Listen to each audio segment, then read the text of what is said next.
വാർത്തകൾ വിശദമായി. പിണറായിയുടെ തല കൊയ്യാൻ RSSന്റെ ആഹ്വാനം. കേരള മുഖ്യമന്ത്രി പിണറായി വിജയന്റെ തലയെടുക്കുന്നവൻ 1 കോടി രൂപ ഇനാം പ്രഖ്യാപിച്ച RSS. മധ്യപ്രദേശിലെ RSS പ്രമുഖ ഡോക്ടർ കുന്ദൻ ചന്ദ്രാവാണ് പ്രഖ്യാപനം നടത്തിയത്. തന്റെ വസ്തു വിറ്റും തല കൊയ്യുന്നവന് പണം നൽകുമെന്നാണ് വാഗ്ദാനം. 1 करोड़ से ज्यादा का लगभग मकान है, उसका सर काट चला दे विजयन का कोई मेरे को, वो मकान वो जायदाद मैं उसके नाम कर दूंगा. മധ്യപ്രദേശിലെ പ്രധാനപ്പെട്ട RSS നേതാവാണ് കുന്ദൻ ചന്ദ്രാവത്ത്. ഉജ്ജയിനിയിലെ RSSന്റെ പ്രമുഖായ ചന്ദ്രാവത്ത് സ്ഥലം M P Chintamani Malviya, MLA Mohan Yadav തുടങ്ങിയവരെ സാക്ഷി നിർത്തി പൊതുവേദിയിലാണ് മുഖ്യമന്ത്രി പിണറായി വിജയന്റെ തല കൊയ്യണമെന്ന് ആഹ്വാനം ചെയ്തത്. തല കൊയ്യുന്നവർക്ക് 1 കോടി രൂപ പാരിതോഷികം നൽകുമെന്നും നേതാവ് പറയുന്നു. സ്വന്തം സ്ഥലം വിറ്റ് പണം നൽകും. ഗുജറാത്തിലെ വംശകലാപങ്ങൾക്ക് തുടക്കമിട്ട ഗോദ്ര സംഭവം കേരളത്തിൽ ആവർത്തിക്കുമെന്നും ചന്ദ്രാവത്ത് പ്രസംഗിക്കുന്നുണ്ട്. നേരത്തെ ഭോപ്പാൽ സന്ദർശനത്തിനിടെ മുഖ്യമന്ത്രി പിണറായി വിജയനെ RSS അപായപ്പെടുത്താൻ ശ്രമിച്ചിരുന്നു. അതേ സംസ്ഥാനത്ത് നിന്നാണ് കൊലവിളി പ്രസംഗം ഉയർന്നിരിക്കുന്നത്. ദേശീയതലത്തിൽ പ്രസംഗത്തിനെതിരെ വൻ പ്രതിഷേധമുണ്ടായി. RSSന്റെ തീവ്രവാദ മുഖം വെളിപ്പെട്ടതായി CPIM general secretary Sitaram Yechury ചൂണ്ടിക്കാട്ടി. This is exactly what they have been trying to do in Kerala. People of Kerala have been defeating them, and this sort of a terror and intimidation that they have now unleashed against the democratically elected Chief Minister of Kerala is something that is completely unacceptable. CPIM politburo പ്രസംഗത്തെ അപലപിച്ചു. നിയമപരമായ നടപടികൾ സ്വീകരിക്കാൻ കേന്ദ്ര സർക്കാർ തയ്യാറാകണമെന്ന് polit bureau പ്രസ്താവനയിൽ ആവശ്യപ്പെട്ടിട്ടുണ്ട്. നേരത്തെ മംഗലാപുരത്ത് മതസൗഹാർദ്ദ സമ്മേളനത്തിൽ പങ്കെടുക്കുന്നതിൽ നിന്നും പിണറായി വിജയനെ തടയാനും സംഘപരിവാർ ശ്രമമുണ്ടായി. RSS നേതാവിന്റെ പ്രസ്താവന ദില്ലിയിലെ രാഷ്ട്രീയ കേന്ദ്രങ്ങളെ ഞെട്ടിച്ചു. കേരളത്തിൽ രാഷ്ട്രീയ അതിക്രമങ്ങൾ നടത്തുന്നത് ആരാണെന്ന് ഈ പ്രസ്താവനയിലൂടെ വ്യക്തമായി എന്നാണ് ചില നേതാക്കൾ ചൂണ്ടിക്കാട്ടിയത്. ദില്ലിയിൽ നിന്നും ക്യാമറാമാൻ ഗോപി കടവല്ലൂരിനൊപ്പം സന്തോഷ് സർലിംഗ്. RSS ഭീഷണിയെ തള്ളി മുഖ്യമന്ത്രി പിണറായി വിജയൻ. സംഘപരിവാർ പലരുടെയും തലയെടുത്തിട്ടുണ്ടെങ്കിലും തനിക്ക് യാത്ര ചെയ്യാതിരിക്കാനാവില്ലല്ലോ എന്ന പിണറായി വിജയൻ കൊച്ചിയിൽ പ്രതികരിച്ചു. ദേശീയ മാധ്യമങ്ങൾ റിപ്പോർട്ട് ചെയ്തത് അങ്ങയുടെ തലയെടുക്കാൻ RSSന്റെ ഭാഗത്തു നിന്നുള്ള നീക്കം വരുന്നു, 1 കോടി രൂപ ഇനാം പ്രഖ്യാപിച്ചു എന്നൊക്കെ പറഞ്ഞിട്ടാണ് RSS നേതാവ് പറഞ്ഞു എന്നാണ് പറയപ്പെടുന്നത്. ഉജ്ജയിനിലെ RSS പ്രമുഖ പറഞ്ഞേക്കുന്നത് സംഘപരിവാർ പലരുടെയും തലയെടുത്തതാണല്ലോ. അതുകൊണ്ട് നമുക്കിപ്പോൾ സഞ്ചരിക്കാതെ പറ്റില്ലല്ലോ. ഭയമില്ല. ശരി. പിണറായി വിജയന്റെ രോമത്തിൽ പോലും തൊടാൻ RSSനാകില്ലെന്ന് കോടിയേരി ബാലകൃഷ്ണൻ. CPMനോട് കളിച്ചാൽ കളി പഠിപ്പിക്കുമെന്നും കോടിയേരി തിരുവനന്തപുരത്ത് പറഞ്ഞു. കമ്മ്യൂണിസ്റ്റുകാരെ സംബന്ധിച്ചിടത്തോളം ഞങ്ങൾ ഈ RSSന്റെ വെല്ലുവിളികൾക്കൊന്നും ഒരിക്കലും കീഴടങ്ങിയിട്ടില്ല. കേരളത്തിൽ തന്നെ CPIMന്റെ 205 പ്രവർത്തകന്മാരെ RSSകാർ ഇതിനകം തല കൊയ്തെടുത്തിട്ടുണ്ട്. അതുകൊണ്ട് CPMനെ സംബന്ധിച്ചിടത്തോളം ഇത്തരം വെല്ലുവിളികൾ ഒരു പുതിയ കാര്യമല്ല. പക്ഷേ പിണറായി വിജയന്റെ ഒരു രോമം പോലും തൊടാൻ RSSകാർക്ക് കഴിയില്ല എന്നവർ മനസ്സിലാക്കണം. RSSകാർ CPMനോട് കളിക്കാനാണ് ഉദ്ദേശിക്കുന്നതെങ്കിൽ RSSകാരെ CPM കളി പഠിപ്പിക്കും. മുഖ്യമന്ത്രി പിണറായി വിജയനെതിരായ വധഭീഷണിയിലൂടെ RSSന്റെ ഭീകരമുഖം മറനീക്കിയിരിക്കുകയാണെന്ന് CPM സംസ്ഥാന സെക്രട്ടേറിയറ്റ്. നരേന്ദ്രമോദി ഭരണത്തിന്റെ തണലിൽ സംഘപരിവാർ അഴിഞ്ഞാട്ടം രാജ്യത്തെ ഭീകരമായ അവസ്ഥയിലെത്തിച്ചെന്നാണ് ഈ സംഭവം തെളിയിക്കുന്നത്. വധഭീഷണി ജനാധിപത്യത്തിനും മതേതരത്വത്തിനും നേരെയുള്ള വെല്ലുവിളിയാണ്. ഇതിനോട് പ്രധാനമന്ത്രിയും RSS ദേശീയ നേതൃത്വവും പ്രതികരിക്കണം. കുന്ദൻ ചന്ദ്രാവത്തിനെ അടിയന്തരമായി അറസ്റ്റ് ചെയ്യുകയും ഭീകര നിരോധന നിയമപ്രകാരമുള്ള നടപടികളെടുക്കുകയും ചെയ്യണമെന്നും CPM സംസ്ഥാന സെക്രട്ടേറിയറ്റ് പ്രസ്താവനയിലൂടെ ആവശ്യപ്പെട്ടു. RSSന്റെ കൊലവിളിക്കെതിരെ സംസ്ഥാന വ്യാപകമായി നാളെ പ്രതിഷേധ പ്രകടനങ്ങൾ സംഘടിപ്പിക്കാനും സെക്രട്ടേറിയറ്റ് ആഹ്വാനം ചെയ്തു.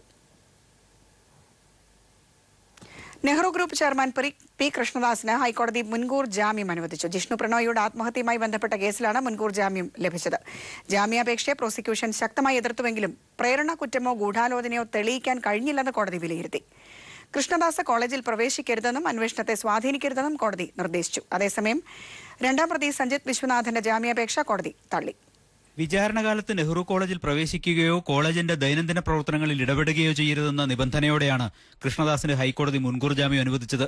പാസ്പോർട്ട് അന്വേഷണ ഉദ്യോഗസ്ഥർക്ക് കൈമാറണം, അന്വേഷണത്തെ സ്വാധീനിക്കാൻ ശ്രമിക്കരുതെന്നും കോടതി നിർദ്ദേശിച്ചു. എന്നാൽ ജിഷ്ണു പ്രണോയിയുടെ മരണത്തിൽ കൃഷ്ണദാസിനെതിരെ പ്രേരണാകുറ്റമോ ഗൂഢാലോചന കുറ്റമോ നിലനിൽക്കില്ലെന്ന് കോടതി വ്യക്തമാക്കി.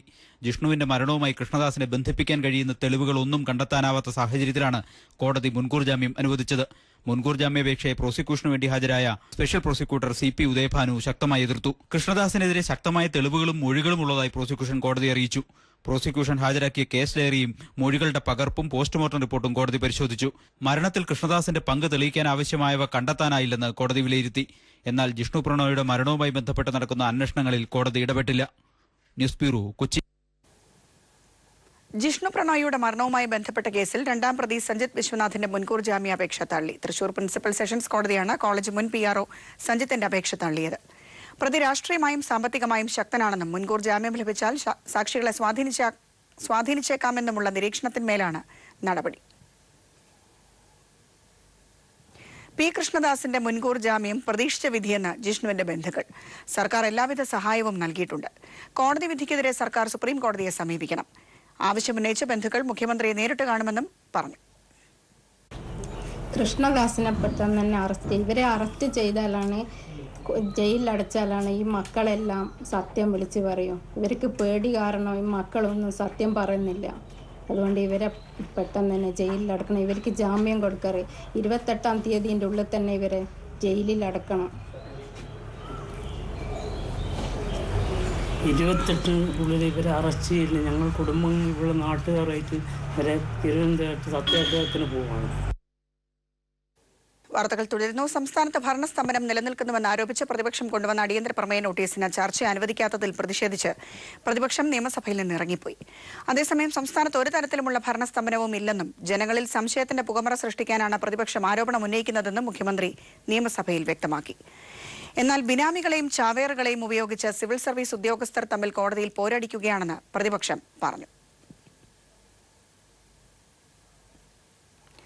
ഭൂരഹിതരില്ലാത്ത കേരളം പദ്ധതിയിലൂടെ നൽകിയ ഉപയോഗയോഗ്യമല്ലാത്ത ഭൂമി മാറ്റി നൽകുമെന്ന് റവന്യൂ മന്ത്രി ഇ. ചന്ദ്രശേഖരൻ. 21,000 പേർക്ക് കൂടി നൽകാനുള്ള ഭൂമി കണ്ടെത്തിയതായും മന്ത്രി നിയമസഭയിൽ പറഞ്ഞു. റോഡ് വെട്ടിപ്പൊളിക്കുന്നതിനെ തുടർന്ന് പ്രതിവർഷം 3,000 കോടി രൂപയുടെ നഷ്ടമുണ്ടാകുന്നതായി പൊതുമരാമത്ത് വകുപ്പ് മന്ത്രി G. സുധാകരൻ അറിയിച്ചു. സ്വാശ്രയ പ്രശ്നം ചർച്ച ചെയ്യാൻ സർവകക്ഷി യോഗം വിളിക്കുമെന്ന് വിദ്യാഭ്യാസ മന്ത്രി പ്രൊഫസർ C. രവീന്ദ്രനാഥ് പറഞ്ഞു. ശ്രദ്ധ ക്ഷണിക്കൽ നോട്ടീസിന് മറുപടി നൽകുകയായിരുന്നു മന്ത്രി. സ്റ്റാറ്റ്യൂട്ടറി അധികാരമുള്ള സ്റ്റുഡൻസ് വെൽഫെയർ കമ്മീഷൻ രൂപീകരിക്കണമെന്ന് പ്രതിപക്ഷം ആവശ്യപ്പെട്ടു. അടുത്ത സാമ്പത്തിക വർഷത്തേക്കുള്ള സംസ്ഥാന ബജറ്റ് നാളെ. സ്ത്രീ സുരക്ഷയ്ക്ക് പ്രാധാന്യം നൽകുന്ന ആദ്യ ജെൻഡർ ബജറ്റാകാം ഇത്തവണത്തേതെന്ന് ധനമന്ത്രി ഡോക്ടർ T.M. തോമസ് ഐസക് പറഞ്ഞു. വിലക്കയറ്റം നേരിടാനുള്ള നടപടികൾക്ക് പ്രാധാന്യം നൽകും. സഹകരണ മേഖലയ്ക്ക് ബജറ്റ് വലിയ പിന്തുണ നൽകും. പൊതുമേഖലാ സ്ഥാപനങ്ങളെ ലാഭത്തിലാക്കാനുള്ള നടപടികളും ബജറ്റ് വിഭാവനം ചെയ്യുന്നുണ്ട്.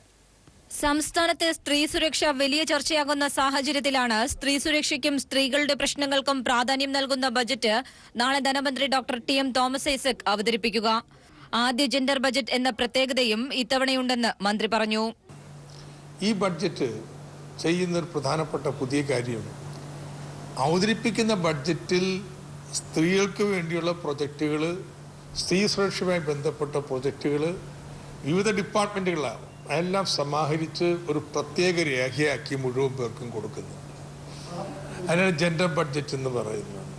അങ്ങനെ ഈ ആദ്യത്തെ ജെൻഡർ ബഡ്ജറ്റ് അവതരിപ്പിക്കുന്ന ബഡ്ജറ്റായിരിക്കും ഇത്തവണത്തെ ബഡ്ജറ്റ്. റേഷനിംഗ് സമ്പ്രദായത്തിൽ തിരിച്ചടി വന്ന സാഹചര്യത്തിൽ സംസ്ഥാനം വിലക്കയറ്റം നേരിടുകയാണ്. ഈ സാഹചര്യത്തിൽ വിപണി ഇടപെടലിന് ബജറ്റ് ഊന്നൽ നൽകും. നോട്ട് പ്രതിസന്ധിയുടെ പ്രത്യാഘാതങ്ങൾ നേരിടുന്ന സാഹചര്യത്തിൽ കൂടിയാണ് ഇത്തവണത്തെ ബജറ്റ്. പ്രതിസന്ധി നേരിടുന്ന സഹകരണ മേഖലയ്ക്ക് വലിയ പിന്തുണ നൽകും. KSRTC ഉൾപ്പെടെയുള്ള മുഴുവൻ പൊതുമേഖലാ സ്ഥാപനങ്ങളെയും ലാഭത്തിനാക്കാനുള്ള നടപടികളും ബജറ്റിലുണ്ടാകുമെന്ന് ധനമന്ത്രി പറയുന്നു. കഴിഞ്ഞ ഇടതുപക്ഷ സർക്കാരിന്റെ കാലത്തുനിന്ന് പോലെ സമയബന്ധിതമായിട്ട് മുഴുവൻ പൊതുമേഖലാ സ്ഥാപനങ്ങളും ലാഭകരമാക്കുന്നതിന് വേണ്ടിയുള്ള അടിത്തറ ഈ ബഡ്ജറ്റ് ഇടും.